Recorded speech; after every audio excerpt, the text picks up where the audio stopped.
মধ্যপ্রাচ্যের যুদ্ধের আগুন যত বাড়ছে ইরানের ভেতর থেকে এখন জোরালো দাবি উঠছে পারমাণবিক অস্ত্র তৈরি করতে হবে। কট্টরপন্থী নেতা ও রাষ্ট্রীয় মিডিয়ায় এখন খোলাখুলি বলা হচ্ছে নিউক্লিয়ার ফতোয়া মৃত। ইসরায়েল যুক্তরাষ্ট্রের একের পর এক হামলার মুখে ইরান কি এখন এনপিটি থেকে বেরিয়ে বোমা বানানোর পথে যাবে? বিস্তারিত জানাচ্ছেন আমাদের প্রতিনিধি। ইরানের যুদ্ধক্ষেত্রে এখন দুই দিকের চাপ, বাইরে ইসরায়েলি ও আমেরিকান হামলা, ভেতরে কট্টরপন্থীদের চাপ। সাম্প্রতিক রিপোর্ট বলছে ইরানের হার্ডলাইনাররা এখন প্রকাশ্যে বলছেন পারমাণবিক বোমা তৈরি করা উচিত। রয়টার্সের খবর অনুসারে বিপ্লবী গার্ড বাহিনীর প্রভাব বাড়ার পর এই আলোচনা আরও জোরালো হয়েছে। কেউ কেউ বলছেন এনপিটি থেকে বেরিয়ে যাওয়া উচিত। রাষ্ট্রীয় টেলিভিশনে হার্ডলাইনার নাসের তোরাবি বলেছেন, আমরা একটি নতুন পর্যায়ে প্রবেশ করেছি।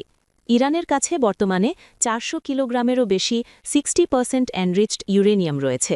বিশেষজ্ঞরা বলছেন এটি আরও এনরিচ করে 90% করলে কয়েকটি বোমা তৈরির জন্য যথেষ্ট হতে পারে। তবে আইএইএ প্রধান রাফায়েল গ্রোসি স্পষ্ট করে বলেছেন, ইরানের কোনো সংগঠিত অস্ত্র তৈরির প্রোগ্রাম আমরা এখনও দেখিনি। দিন বা সপ্তাহের মধ্যে বোমা বানানো সম্ভব নয়। গত জুন 2025 এবং চলতি বছরের ফেব্রুয়ারি-মার্চে ইসরায়েল যুক্তরাষ্ট্রের হামলায় ইরানের নাতানজ, ফর্ডো, আরাক, আর্দাকান সহ অনেক নিউক্লিয়ার সাইট ক্ষতিগ্রস্ত হয়েছে। সবশেষ 27 মার্চ ইসরায়েল আরাকের হেভি ওয়াটার প্ল্যান্ট এবং আর্দাকানের ইয়েলো কেক প্ল্যান্টে হামলা চালিয়েছে। তবু ইরান বলছে তাদের কর্মসূচি এখনও পান্টি প্রকৃতির।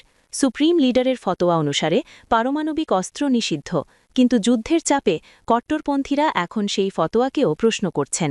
ইরান যুক্তরাষ্ট্রের 15 পয়েন্ট প্রস্তাব প্রত্যাখ্যান করেছে। প্রস্তাবে ছিল ইউরেনিয়াম এনরিচমেন্ট বন্ধ, স্টক পাইল হস্তান্তর এবং মিসাইল কর্মসূচি সীমিত করা।